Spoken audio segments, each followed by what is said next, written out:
Welcome to the show, everyone. Thank you so much for joining me, for being here and listening to the stories, the insights. I sure do appreciate it. And I'm curious, how are you all doing? How are you guys feeling? We're now in the month of December.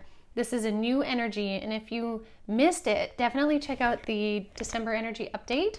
Posted it last week on the podcast. There's lots of insights in there as to what energies we are swimming in. And I'm purposely saying swimming in because I don't feel that these energies are necessarily coming at us, but I feel like we are in it. And how we choose to swim in it is really what dictates the way we're going to experience it, right? Like you could choose to flounder and doggy paddle, or you could recognize you know how to do breaststroke, or recognize you do have a floaty beside you and you can make your experience that much more peaceful, again, based on your perspective. So I'm curious how you guys are starting to feel these energies. And within that, I really want to speak today about the delicate balance of co-creation. And this is something that has been coming up consistently. I mean, in a lot of the mentorship that I do, in the Lightworker mentorship circles that I hold, where, I help people open up their gifts of mediumship, of communicating with spirit for just themselves or for others.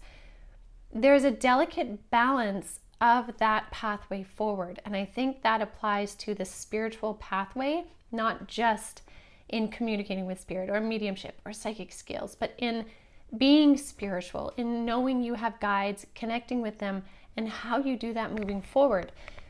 And this episode really comes from my own experiences too, of getting it and not getting it, and then getting frustrated in, like I'm saying, the balance of co-creation with spirit. And so what I mean by that is our spirit guides come in and they want us to open up to them, and they want us to open to believing that they're there, connecting with them, communicating with them. And so they will come in quite strong in the beginning, often to make that connection known, right? To validate it. And so often when we open to that, we're like, oh my goodness, spirit is here, and we want to take in everything that we can from them and listen to what they have to say, do what they say, and that's a beautiful thing. And I think that's the perfect way to get into it, right? We're learning from beautiful divine teachers in the higher realms, and so it's great to be open to it and to listen and to ask questions. They love when we ask questions. But then there will come a point where they will feel as if they're getting quiet, and we will often doubt and think, oh my gosh, did I make it all up? Is this actually not true? Are they judging me? Do they not want to talk to me anymore? We run these really 3D emotional loops when in fact what they're doing is pulling back so that we also reconnect in with our sense of self. Now, to explain that further, one of the core rules, if I could say, laws, agreements, whatever word you want to use, of coming into a human experience is coming in and experiencing free will. Free will allows us to make choices in any circumstance. Sometimes our choices are many, and sometimes they are limited, but there's still choices in what we do, how we want to be. And free will allows that. And that is, like I said, one of the main reasons we come in as a human being. And our spirit guides, our counsel, our team, they respect and honor that so deeply. Times where they will kind of overstep free will is times when they are preventing an exit point, a death that is absolutely not meant to be happening. That's when they can step in, but otherwise they will watch us make mistakes because we are choosing, and they want us to honor that choice. So coming back to this idea of where I'm going, is spirit will sometimes pull back when we start to rely on them so much that we're losing our sense of self. We're losing our own independent identity. They never want to take that away from us, because taking that away from us would be taking away our free will. We would then be essentially doing as they desire us to do. And that's not the entire purpose of why we came into this world. So in times when spirit pulls away, it's not because they're ignoring you, and it's not because you did anything wrong. We naturally will ebb and flow in this process. There's many times where I've been like, Spirit, where are you? Why did you disappear? Why aren't you helping me with this? And it's only in retrospect, after I go through the experience, that I realize I needed to be the one to make the decisions solely for me, to then move through the outcomes of those decisions and grow from it, right? If we're always told what to do, we don't in fact grow within ourselves. And so that's why Spirit will do that. They will pull back so that we don't slip into like a codependent type relationship with them, because again, that goes against the natural laws of what we have here. So what I would say in this beautiful balance of co-creation is anytime you notice on your journey that suddenly Spirit seems to be getting quiet, or you're not hearing from them and you're questioning why, that's a beautiful opportunity to then turn the mirror around and look at self and notice what's going on for you, because you're being given beautiful opportunities at that point to ask yourself, what do you think? What do you need? What do you want for you? Instead of asking your guides, should I take this job? Should I not? I don't know what to do. They're pulling away so that you ask yourself, okay, do I want this job? Does this job feel right for me? What do I think? And that's a really valuable thing. And so you'll find once you turn that mirror around, you start connecting back into self and like feeling your flow within self, then they'll start to come back in. And so they will do this at different times. Sometimes they will do this because we are in fact getting a bit too codependent on them. Other times they will do that because the experience that we're having requires only us to choose. Guidance is not ideal in that situation, right? There's some situations where they will help guide us through. They'll say, here's your options. Here's what's in the highest good. You do you, right? But at the same time, there's times where it's not of a benefit for them to come through, and so they will not. So anytime you're feeling like they are gone, they're not gone from you, you have an opportunity to get to know you better. So take advantage of it. Now, the other thing too, though, that they will want to encourage us to move through is when we feel those feelings like they're not around, they're not available, is that we don't then overcompensate because we feel vulnerable, because we feel, neglected or rejected. They hope that we wouldn't jump into super independence, where we then go into, well, I don't need them anyways. It's not a mindset where we're like, all right, well then what do I think? What am I doing? We go over and we overcompensate because essentially we're feeling vulnerable and we don't want to feel vulnerable. So we overcompensate and we get super independent, where then we shut Spirit out and we're like, I don't need your help. If you're not going to help me, I don't want your help. I don't need any help, right? And so we move between this experience of being codependent and then super independent, which is very normal in the spiritual journey. I want to say it is very normal, to then coming back into a balance of realizing it is co-creation. We step, they step. We step, they step, right? So I bring this through to, first of all, hopefully help you guys feel normal in your experience, right? Because sometimes we open up to this idea of a spiritual journey and we have these false ideas or these, maybe rose-colored glass ideas that opening up that way is going to be easy and beautiful and perfect, right? And then when it's not, we think it's horrible and awful and rude and who would ever want to, but it's all of it. And when we can realize it's all of it, we don't have to swing to such extremes. We can actually co-create with Spirit, right? And then get really curious as to when they're not around as much as we perceive, because they're always there, but when they're not interacting as much, we can use that as a cue to think, okay, so I guess I need to really figure this part out myself. So what do I think? What am I going to do about that? And we can actually start to get excited about it. And that's what I've really found in my journey and also in a lot of people that I've been mentoring, is when they start to click into that understanding that it is in fact a co-creation, that we're never left alone, but we're also not going to be babied on this journey. And that no matter how we react in it and we jump from one way of being to another way of being and finally come back to center, we are always held in love and respect. And Spirit is always waiting for us to return back to finally figure out that it is co-creation, and we can get excited about it when we get to that point.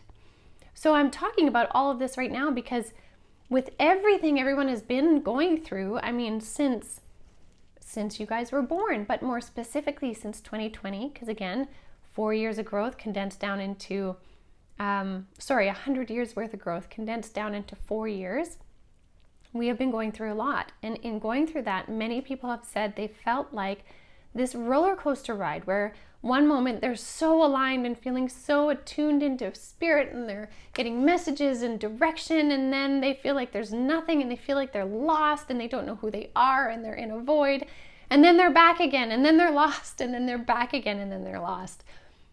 That's so normal because it helps us discover the middle road, like Buddha talks about. It's not one or the other, it's the middle road, or we could even say it's all of it.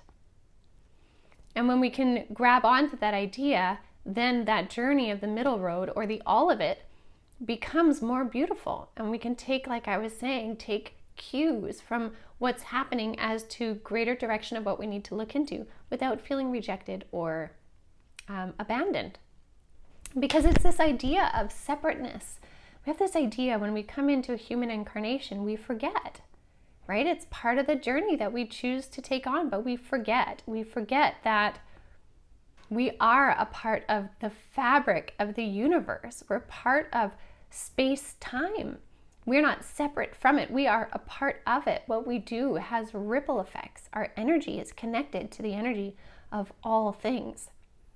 If we took an aura camera, Carillion photography, and took a picture of somebody standing by themselves and took a picture of their aura and then had them stand with their hand on this big, beautiful cedar tree and then took their picture, you would see how the energies of the cedar tree and the person merged into greater harmony, because we are a part of all things.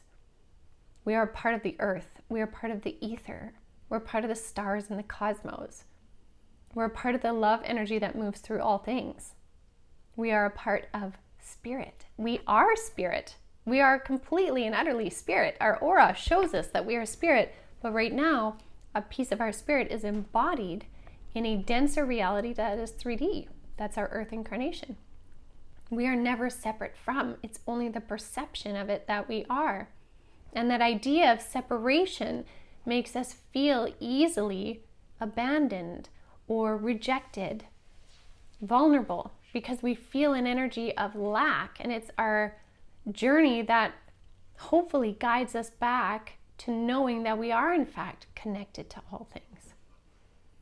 And I know I can speak of that because of my near-death experience, but what I love is that so many more people are speaking about their near-death experiences, their shared death experiences, in which they experienced somebody's crossing over, but they didn't die, but maybe they were in the room with them, but they saw the energies open and they saw heaven in the other side for a few moments. More people are talking about the connection to consciousness.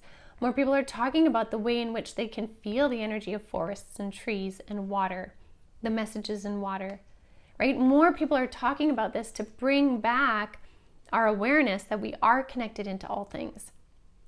And this is such a key indicator of the growth and ascension of the human consciousness, which is happening right now, which is so exciting. And so being that 2020 hit us really hard, 2021 was a big year, 2022 has been a lot, we're moving into the energy of 2023, which is getting, if we choose to embrace it, lighter. It's completely dependent on our perspective. And so again, the reason why I'm talking about this beautiful but delicate balance of co-creation is that our perspective will allow us more ease in how we co-create or more difficulty in how we co-create. Our perspective will allow us to experience those moments of less communication as indicators rather than rejection and abandonment. And our ego won't jump in so strongly to sometimes say, well then fine, I don't need anyone. I don't need spirit. And I've done that. Like I'm slightly joking about it, but I've done that. I have gone both ways. I have been like, spirit, tell me what to do, what to do, what to do, what to do. And then they're quiet and I'm like, fine, I don't need you. And then I go super like, I don't need anybody's help. I can do everything myself. And those experiences taught me amazing lessons though. I learned will. I learned the amount of strength I actually do have. But then I also learned how that exacerbated the feeling of separation. And I learned how to come back from that.